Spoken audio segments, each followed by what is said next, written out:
Good morning dear students. कैसे हैं आप सभी? उम्मीद है आप लोग अच्छे होंगे, घर में अच्छे से पढ़ाई कर रहे होंगे। क्लास 8 साइंस सब्जेक्ट में हम चैप्टर 8 पढ़ रहे थे बच्चों, जिसमें हम पढ़ रहे थे सूक्ष्म जीव एक अद्भुत संसार। बच्चों, हम प्रोटोजोआ के बारे में पढ़ चुके हैं। आज हमें पढ़ना है जीवाणु के बारे में। ठीक है, 8.4.4 जीवाणु ये हमारे आसपास एवं अन्य सभी स्थानों पर पाए जाते हैं।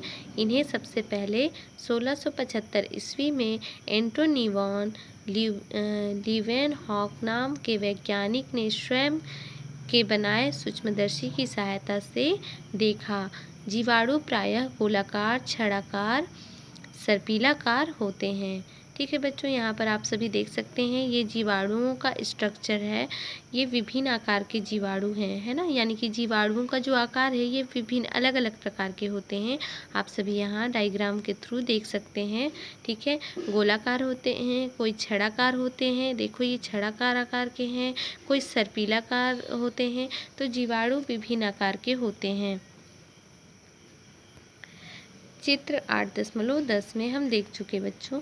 आइए कुछ जीवाणुओं के बारे में जानें। क्रियाकलाप 7, तो हम क्रियाकलाप 7 में कुछ जीवाणुओं के बारे में जानेंगे बच्चों। यहाँ पर आप सभी देख सकते हैं। चने की जड़ में गांठें, जड़ की काट यानी कि गांठ सहित, है ना, जड़ की काट यहाँ पर है। पोषक कोशिका का डायग्राम है, ये जीवाणु हैं। ठीक है, तो जो चने की जड़ की गांठें हैं, प्राथमिक जड़ आप लोग देख सकते हैं, द्वितीयक जड़। ठीक है, और यहाँ पर जीवाणु पाए जा रहे हैं, उसे आप लोग देख सकते हैं। पोषक कोशिका, गांठ का भाग, ठीक है, ये गांठें हैं। तो हम पढ़ेंगे बच्चों इन जीवाणुओं के बारे में। ठीक है, क्रियाकलाप करके देखेंगे। तो किसी ऐसे खेत या बगीचे में जाएं जहां मटर, चना, मेथी या किसी दलहन के पौधे लगे हों। ठीक है, हमें ऐसे पौधे के पास जाना है बच्चों जहां दलहन पौधे लगे हों, चाहे मटर हो, चाहे चना हो या फिर मेथी हो। इनमें से किसी एक पौधे की जड़ का अवलोकन करें। ठीक है, इनमें से हमें किसी एक पौधे का जड़ लाना है और उसके जड़ का अवलोकन करना है। एक अन्य पौधा जो दलहन का ना हो, एक अन्य मतलब एक और पौधा लाना है हमें जो दलहन पौधा ना हो, है ना, दलहन का ना हो, की भी जड़ों का अवलोकन करें। यानी कि हम एक पौधा लाएंगे जो कि दलहन पौधा होगा, एक ऐसा पौधा लाएंगे जो दलहन पौधा नहीं होगा, और दोनों पौधों की जड़ों का हमें अवलोकन करना है। ठीक है, इनके चित्र बनाएं। इन दोनों चित्रों में क्या अंतर है? तो गठानों जैसे उभार कौन सी जड़ों में दिखाई दिए? हम जब देखते हैं बच्चों दलहन पौधों और जो अन्य पौधा लाए थे जो दलहन पौधे नहीं हैं, उन दोनों की जड़ों को देखते हैं बच्चों, तो उन दोनों जड़ों में, उन दोनों पौधों की जो जड़ों को हम दोनों में अंतर देखते हैं। तो जो दलहन पौधे हैं उनमें इस प्रकार से गांठें पाई जाती हैं जो आप लोग देख रहे हैं यहाँ पर। जैसे देखिए, चने, मटर और अन्य दलहन वाले पौधों की जड़ों में दिखाई देने वाली गांठों में राइजोबियम नाम का जीवाणु रहता है। यह एक सहजीवी जीवाणु है ना। यहाँ पर हम देखते हैं चने, मटर और अन्य दलहन पौधे, है ना, दलहन वाले पौधों की जड़ें। यहाँ पर अन्य जो दलहन वाले पौधे ही देख रहे हैं, चना मटर के अलावा और भी पौधे देखते हैं बच्चों, वो भी दलहन पौधे ही होते हैं। यदि हम उनके जड़ों को अच्छे से देखेंगे तो उनमें क्या दिखाई देगी? गांठों में राइजोबियम नाम का एक जीवाणु रहता है। यह एक सहजीवी जीवाणु है, सहजीवी जीवाणु है। यह जीवाणु वायुमंडल की स्वतंत्र नाइट्रोजन को नाइट्रोजन के यौगिकों में बदल देता है, जिससे भूमि उपजाऊ हो जाती है। इसलिए यह जीवाणु किसानों का मित्र कहलाता है। ठीक है, ये जो राइजोबियम जीवाणु है, राइजोबियम जीवाणु का नाम है बच्चों, है ना। ये जो दलहन पौधे होते हैं उनके गांठों में पाए जाते हैं। ये जीवाणु सहजीवी होते हैं। ठीक है, और ये वायुमंडल के स्वतंत्र नाइट्रोजन को क्या कर देते हैं? नाइट्रोजन के यौगिकों में बदल देते हैं, जिससे क्या होते हैं? भूमि उपजाऊ हो जाते हैं।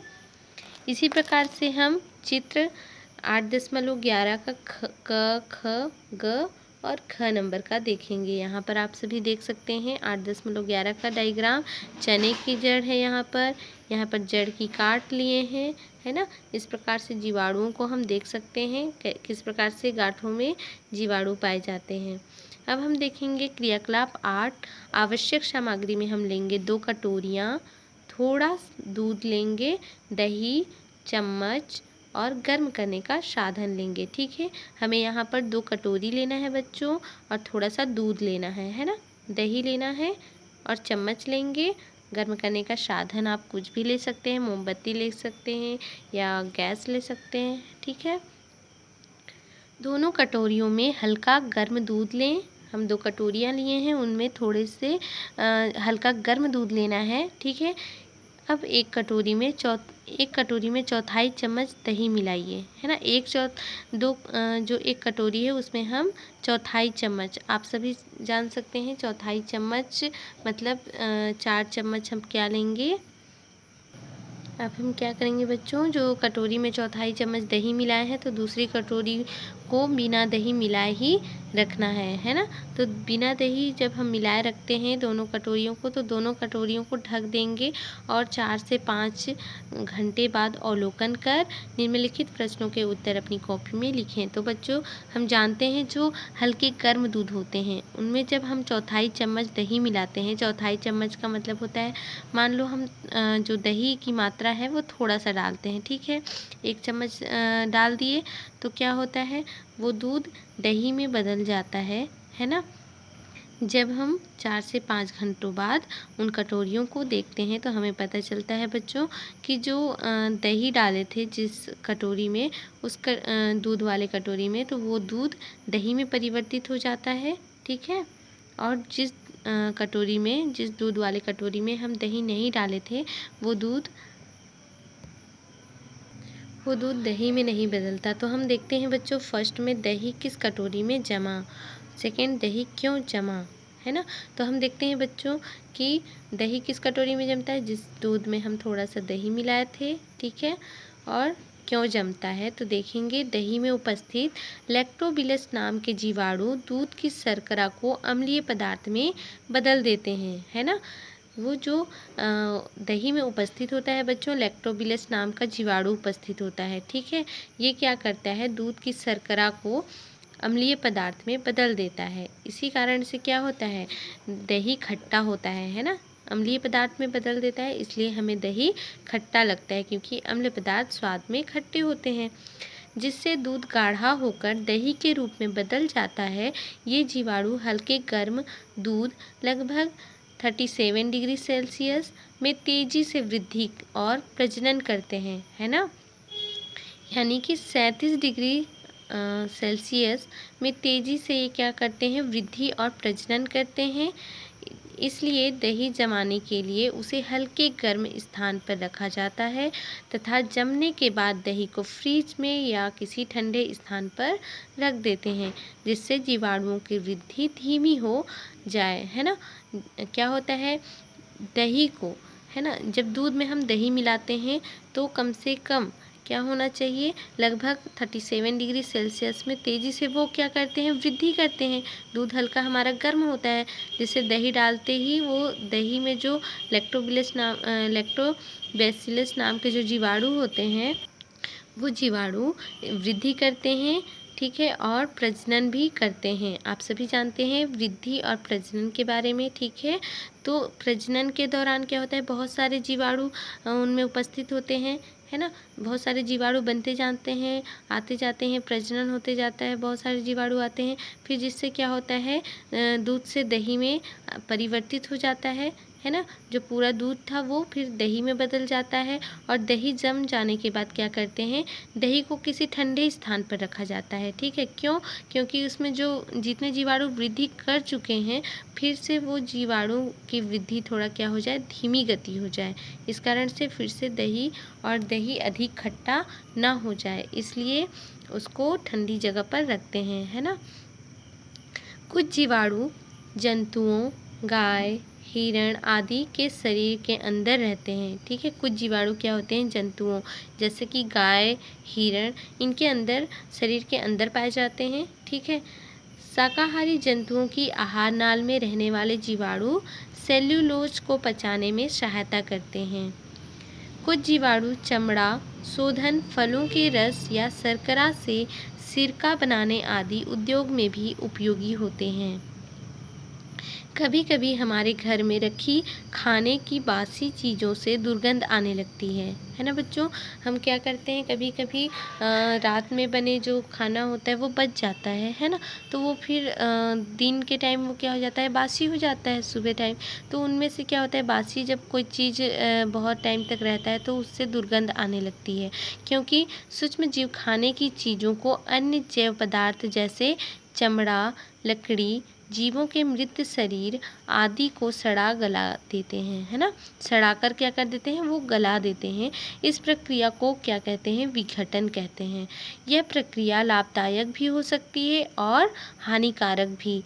लगातार विघटन की क्रिया से पर्यावरण प्रदूषण मुक्त रहता है और खाद बनती रहती है।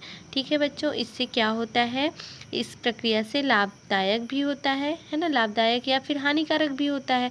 तो लगातार विघटन की क्रिया से हमारा जो पर्यावरण है ये प्रदूषण मुक्त रहता है ना, और खाद बनती रहती है। अब हम देखेंगे अपने तथा परिवार के सदस्यों की चर्चा करें, है ना। हमें अपने और अपने परिवार के सदस्यों में चर्चा करना है बच्चों। अपनी कॉपी में लिखना भी है कि खाद्य पदार्थों को सड़ने से कैसे बचाया जाता है। तो देखिए यहाँ पर जीवाणु हमारे लिए उपयोगी ही नहीं हानिकारक भी होती हैं, है ना। जीवाणु उपयोगी भी हैं हमारे लिए और हानिकारक भी हैं। ये जीवाणुओं में रोग उत्पन्न करते हैं। मनुष्यों में कई रोग जैसे हैजा, तपेदिक यानी कि टीबी, टेटनस, निमोनिया, डिप्थीरिया, कुष्ठ रोग आदि जीवाणुओं के कारण ही होते हैं, है ना बच्चों। आप लोग सभी सुने हैं हैजा के बारे में, तपेदिक यानी कि टीबी के बारे में भी सुने हैं, टेटनस के बारे में सुने हैं, निमोनिया के बारे में भी सुने हैं, है ना। ये जो डिप्थीरिया है ना, कुष्ठ रोग है, ये सभी रोग किन कारणों से होता है, ये जीवाणुओं के कारण से ही होता है ना। तो इन रोगों के बारे में विस्तार पूर्वक आप सामान्य रोग वाले अध्याय में पढ़ेंगे। जो हम एक सामान्य रोग वाले अध्याय है बच्चों, उसमें हम इन सभी जो बीमारियां होती हैं जीवाणुओं के कारण, इनके बारे में हम डिटेल से पढ़ेंगे। ठीक है, अभी हम पढ़ेंगे विषाणु 8.4.5, जिसमें हम विषाणु के बारे में पढ़ेंगे। विषाणु क्या होता है ना। हम जीवाणु के बारे में पढ़ चुके बच्चों, ये कहाँ कहाँ पाए जाते हैं, ये जीव जंतुओं के अंदर भी पाए जाते हैं जीवाणु, और जो दलहन पौधे उनके गांठों में पाए जाते हैं, दही में पाए जाते हैं। ठीक है, अब हम पढ़ेंगे विषाणु के बारे में। ये अति सूक्ष्म जीव हैं, है ना। विषाणु जो है ये अति सूक्ष्म जीव है। अन्य सूक्ष्म जीवों की तुलना में विषाणु इतने छोटे होते हैं कि इन्हें केवल इलेक्ट्रॉन सूक्ष्मदर्शी की सहायता से ही देखा जा सकता है। ये केवल अन्य पोषक जीवों के शरीर में ही वृद्धि कर सकते हैं। ठीक है बच्चों, ये क्या करते हैं, ये केवल अन्य पोषक जीवों के शरीर में ही वृद्धि कर सकते हैं। इनकी उपस्थिति का पता उन पोषक जीवों पर हो रहे इनके प्रभाव के द्वारा लगाया जा सकता है ना, कि विषाणु इनमें पाया जा रहा है या नहीं पाया जा रहा है। तो इनका जो उपस्थिति का पता कैसे लगाया जा सकता है बच्चों, उन पोषक जीवों पर हो रहे इनके जो प्रभाव हैं उनके द्वारा हम पता लगा सकते हैं। ऐसे विषाणु जो पौधों में रहते हैं उन्हें वनस्पति वायरस, जंतुओं में पाए जाने वाले विषाणुओं को जंतु वायरस तथा बैक्टीरिया में पाए जाने वाले वायरस को बैक्टीरियोफेजेस कहते हैं, है ना। बैक्टीरियोफेज कहते हैं। बैक्टीरिया या बैक्टीरियोफेज वायरस गंगा जल में पाए गए हैं, है ना। आप लोग सभी जानते हैं गंगा जल के बारे में। गंगा जल में बैक्टीरियोफेज वायरस पाए जाते हैं। यह भी निश्चित नहीं है कि इन्हें सजीव कहा जाए अथवा निर्जीव।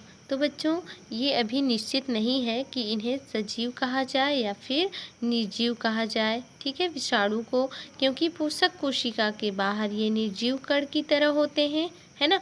क्योंकि क्या होता है, जो पोषक कोशिका हैं इनके बाहर ये निर्जीव कण की तरह होते हैं, अतः कुछ वैज्ञानिक इन्हें सजीव और निर्जीव के बीच की कड़ी भी मानते हैं, है ना। कुछ वैज्ञानिक इन्हें सजीव और निर्जीव दोनों के बीच की कड़ी मानते हैं, ना ही ये सजीव ना ही निर्जीव, यानी कि बीच की कड़ी मान रहे हैं।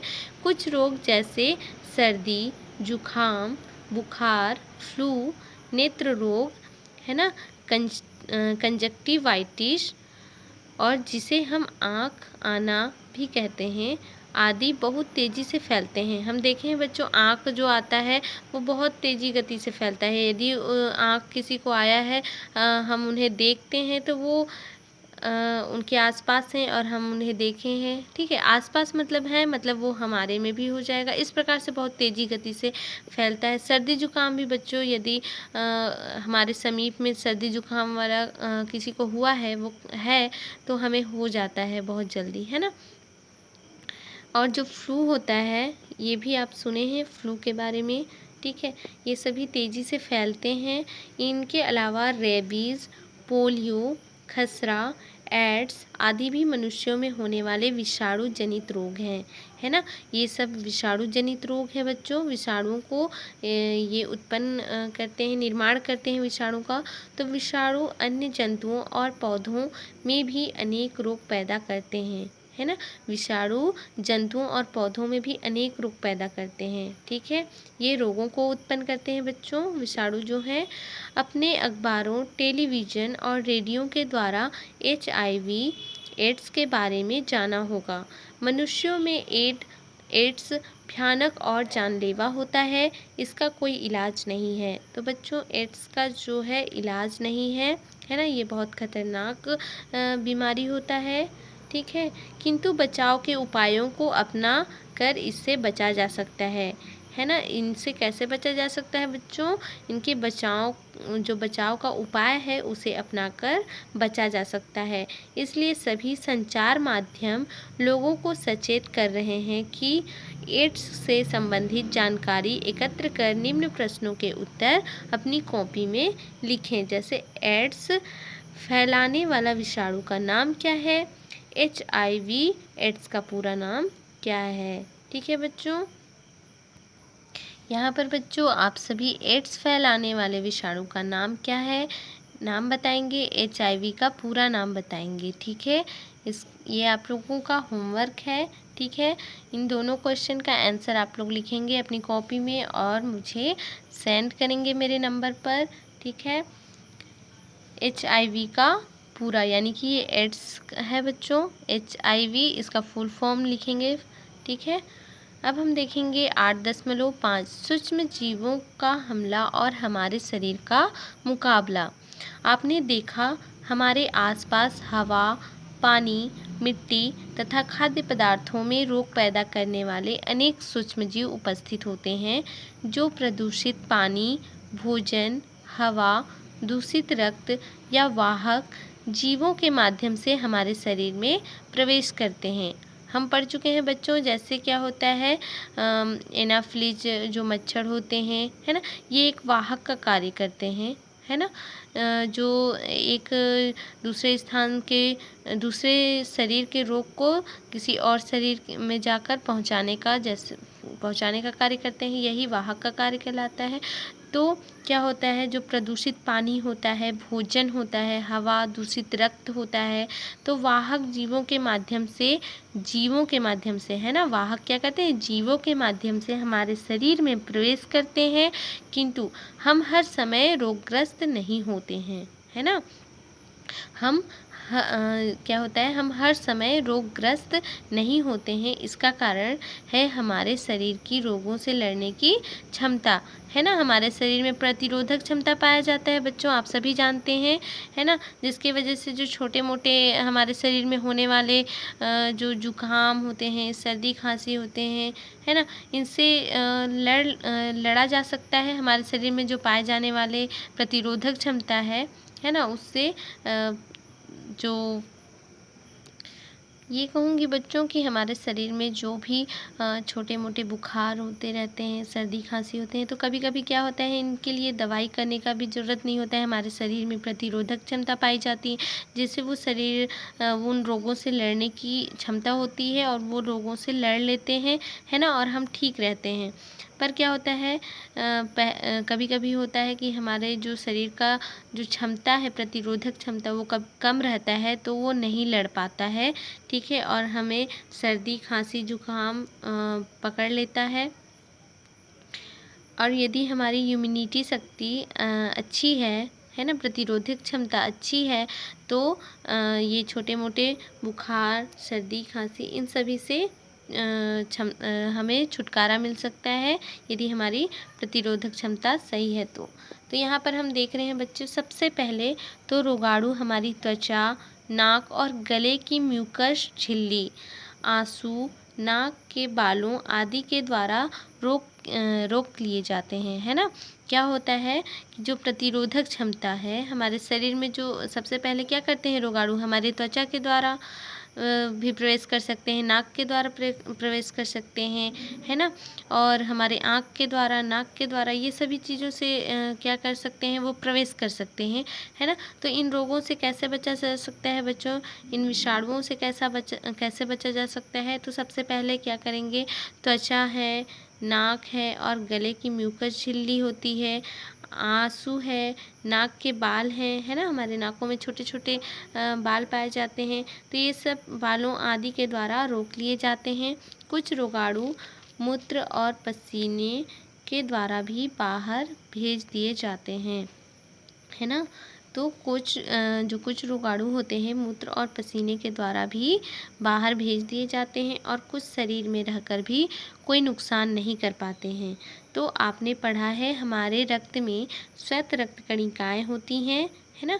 हम पढ़ चुके हैं बच्चों, एक श्वेत रक्त कणिका पाया जाता है हमारे शरीर में, है ना। हमारे रक्त में श्वेत रक्त कणिकाएँ पाई जाती हैं, जो रोगाणुओं से, यही क्या है, प्रतिरोधक क्षमता को बढ़ाए रखते हैं, है ना, और यही हमारे जो शरीर में प्रवेश करते हैं रोगाणु, उनसे लड़ते हैं, ठीक है। तो श्वेत रक्त कणिकाएँ होती हैं जो हमारे शरीर की आंतरिक सुरक्षा के लिए सेना का कार्य करती है और शरीर में प्रवेश करने वाले रोगाणुओं को पर आक्रमण करके उन्हें समाप्त कर देती है ना।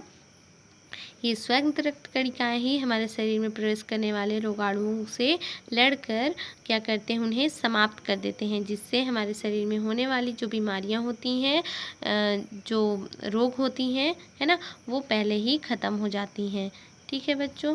तो हमारे शरीर में जहाँ से प्रवेश कर सकते हैं वहाँ पर जैसे कि हमारा जो त्वचा है, ये क्या कर रहा है, रोगाणुओं को हमारे शरीर में प्रवेश करने नहीं देता है। हमारे जो नाक है, उनमें जो छोटी छोटी बाल पाए जाते हैं, वो भी हमारे लिए बचाव का कारण, बचाव के लिए है। गले की जो म्यूकस झिल्ली पाई जाती है ना, जिससे कभी कभी क्या होता है, कुछ फंसता है तो हमें खरांस आती है, अंदर जाने से पहले ही बाहर हो जाती है ना। तो और जो आँख है, आँसू हैं, आँसू हमारे आँखों में जो पड़ने वाले बहुत सारे जो विषाणु हैं, है ना, वो सभी, और वो उन सभी को क्या करते हैं, आँसू बाहर निकाल देते हैं, है ना। तो इन सभी के द्वारा रोक लिए जाते हैं जो विषाणु हैं। और कुछ रोगाणु यदि हमारे शरीर के अंदर हैं, तो वो भी क्या करते हैं, जो श्वेत रक्त कणिकाएँ हैं, वो रोगाणुओं पर आक्रमण कर देते हैं और उन्हें समाप्त कर देते हैं, ठीक है। एक बार जब हमें कोई रोग हो जाता है, तो हमारे शरीर में उस रोग के विरुद्ध प्रतिरोधक क्षमता उत्पन्न हो जाती है और हमारा शरीर उस रोग से बचने के लिए तैयार हो जाता है। कुछ विशेष रोगों जैसे पोलियो, खसरा, चेचक, टीबी आदि के लिए टीकाकरण शरीर में इन रोगों के विरुद्ध प्रतिरोधक क्षमता उत्पन्न करना ही है। तो क्या होता है बच्चों, जो पोलियो, खसरा, चेचक, टीबी, ये सभी क्या होता है, इन सभी जो बीमारियां हैं, इन सभी के लिए टीकाकरण लगाया जाता है ना। सभी के शरीरों में इन रोगों के विरुद्ध प्रतिरोधक क्षमता क्या होता है, उत्पन्न करना ही है। तो शरीर में प्रतिरोधक क्षमता कम होने और रोगाणुओं की संख्या तेजी से बढ़ने से रोग का संक्रमण हो जाता है, जिससे बुखार और रोग के दूसरे लक्षण दिखाई देने लगते हैं। तो ऐसे में कहाँ जाना रहता है, डॉक्टर की सलाह से उचित दवा लेकर बीमार होने से बचा जा सकता है ना। हमें डॉक्टर के पास जाना चाहिए बच्चों और उनसे ही सलाह लेना चाहिए, ठीक है। और हमें दवा लेकर बीमारी से बचना चाहिए, जैसे कि ये खसरा, चेचक, टीबी, पोलियो, है ना। ये सभी क्या होता है, टीकाकरण के बावजूद भी यदि किसी को होता है ना, इस टाइप के जो लक्षण उत्पन्न होते हैं, तो हमें कहाँ जाना चाहिए, डॉक्टर के पास, और उनके द्वारा दवा लेना चाहिए और बीमारी से बचना चाहिए, ठीक है बच्चों। हमने सीखा, हम इस चैप्टर को हम समाप्त कर चुके हैं। हम क्या क्या सीखे इसके बारे में हम देखेंगे। हमारी पृथ्वी पर विभिन्न प्रकार के जीव जंतु रहते हैं। इनमें से जो हमारी आँखों से दिखाई देते हैं उन्हें बड़े जीव, तथा जिन्हें हम आँखों से नहीं किंतु सूक्ष्मदर्शी की सहायता से देख सकते हैं उन्हें हम क्या कहते हैं, सूक्ष्म जीव कहते हैं, है ना। हम जिन्हें सूक्ष्मदर्शी की सहायता से देखते हैं उन्हें हम सूक्ष्म जीव कहते हैं। सूक्ष्म जीव हवा, पानी, मिट्टी, जीव जंतुओं के शरीर के ऊपर और अंदर अर्थात किसी भी परिस्थिति में जीवित रहने वाले ये जीव सभी स्थानों पर पाए जाते हैं, है ना बच्चों। जो सूक्ष्म जीव होते हैं ये हर जगह पाए जा रहे हैं, आप सभी देख रहे हैं, हवा, पानी, मिट्टी, है ना। और ये जीव जंतु के शरीर के अंदर भी पाए जाते हैं और बाहर भी पाए जाते हैं, ठीक है बच्चों। और ये ऐसे क्या होता है, ये कहीं भी जीवित रह लेते हैं, किसी भी परिस्थिति में ये जीवित रह पाते हैं, है ना। सबसे बड़ी खासियत यही है सूक्ष्म जीवों की, ये कि किसी भी हालत में, किसी भी परिस्थिति में ये अपने आप को जीवित रखते हैं। सूक्ष्म जीवों के प्रमुख समूह हैं, जैसे कि देखिए, शैवाल, कवक, प्रोटोजोआ, जीवाणु और विषाणु, ठीक है। सूक्ष्म जीव लाभदायक तथा हानिकारक दोनों होते हैं, है ना। जो सूक्ष्म जीव दही में परिवर्तित होते हैं, दही में जो सूक्ष्म जीव पाए जाते हैं बच्चों, लैक्टोबिलस, है ना, तो ये क्या होता है, ये हमारे लिए लाभदायक होता है। पर कुछ सूक्ष्म जीव होते हैं बच्चों, वो हमारे शरीर के लिए हानिकारक होते हैं। जो क्या करते हैं, वो जो खाद्य पदार्थ होते हैं उन्हें सड़ा देते हैं, है ना। ये सभी सूक्ष्म जीव कुछ फफूंद होते हैं, वो हमारे लिए हानिकारक होते हैं।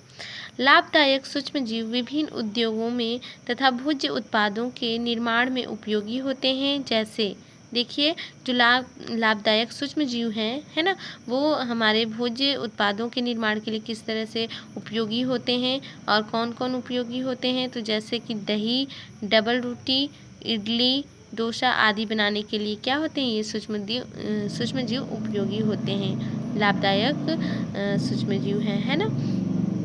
हानिकारक सूक्ष्मजीव विभिन्न जीवों में अलग अलग रोग उत्पन्न करते हैं। पदार्थों के सड़ने, गलने तथा भोज्य पदार्थ के खराब होने का कारण भी हानिकारक सूक्ष्मजीव ही है। हमारे शरीर में रोगों से लड़ने की क्षमता होती है ना। हमारे शरीर में रोगों से लड़ने की क्षमता होती है, जो हमें रोगी होने से बचाती है। इसे रोग प्रतिरोधक क्षमता कहा जाता है या कहते हैं। शरीर में रोग प्रतिरोधक क्षमता कम होने से रोगाणुओं की संख्या बढ़ जाती है ना। यदि हमारे शरीर में प्रतिरोधक क्षमता कम है तो क्या होता है, रोगाणुओं की संख्या बढ़ जाएगा और हम बीमार पड़ जाएंगे बच्चों, ठीक है। हम रोग का संक्रमण हो जाएंगे। तो हमारे जो प्रतिरोधक क्षमता है उन्हें बढ़ाना है, ठीक है। सूक्ष्म जीवों से होने वाले संक्रमण तथा रोगों से बचने के लिए हमें स्वच्छ और स्वस्थ आदतों का, है ना, यानी कि स्वच्छ और स्वस्थ आदतों का विकास करना चाहिए। यदि हम स्वच्छ रहेंगे बच्चों, स्वस्थ रहेंगे, तो हमारा जो प्रतिरोधक क्षमता है वो भी अच्छा रहेगा, है ना। और हमें किसी भी प्रकार का बीमारी भी नहीं होगा, ठीक है बच्चों। आप सभी का ये 2 होमवर्क है, इन्हें बनाना है। और भी आप लोगों को होमवर्क दिया जा रहा है। यहाँ पर कुछ क्वेश्चन है जिसमें से आपको 3rd नंबर के क्वेश्चन आप सभी को बनाने हैं बच्चों। दही हमारे जमाने के लिए दूध को हल्का गर्म क्यों करना चाहिए, है ना। क्यों करना चाहिए बच्चों, अभी हम पढ़ चुके हैं, तो इसका आंसर आप लोग देंगे, ठीक है। और यहाँ पर आप लोग देखेंगे 4th क्वेश्चन का आंसर, दलहन फसलें मिट्टी का उपजाऊपन कैसे बढ़ाती हैं। ये 2 क्वेश्चन और आप सभी को 2 क्वेश्चन जो एड्स रोग के बारे में बताया गया है, HIV के आप लोग फुल फॉर्म बताएंगे और इनका 2 क्वेश्चन का आंसर बताएंगे और मेरे नंबर पर सेंड करेंगे बच्चों।